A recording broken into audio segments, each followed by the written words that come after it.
Okay, so you ready to dive into something kind of heavy today? Yeah, absolutely. Always up for a challenge. What do we got? Well, this one starts with a pretty tragic story, honestly. Yeah, over in the Philippines, people made a sea turtle stew, like a traditional kind of dish, and, well, it didn't end well. Oh, wow. Yeah. That's rough. Food poisoning, huh? Sadly, more than that. It left 3 people dead and another 32 hospitalized.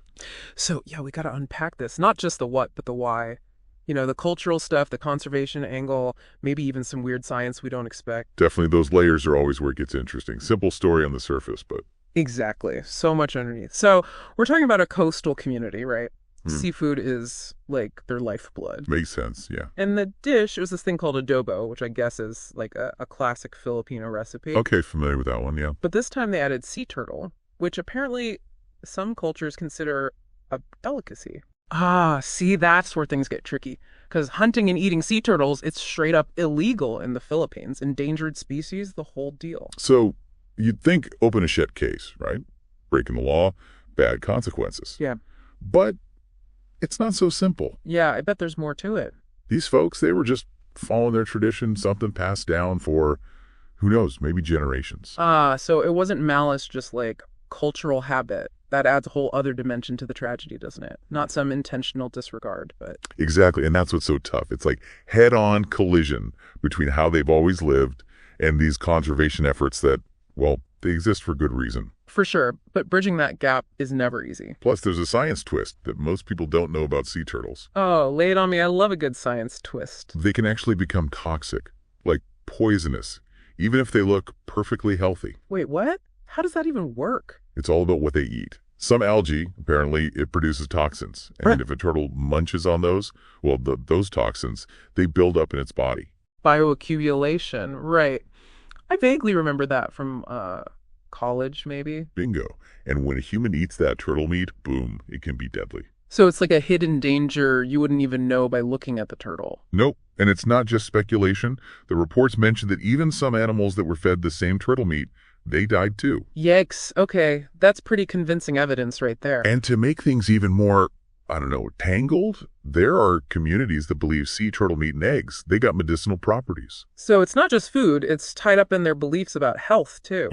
Man, that adds a whole other level of complexity. Right. You've got these ancient traditions, beliefs about healing, and then the need to protect endangered species and, keep people safe.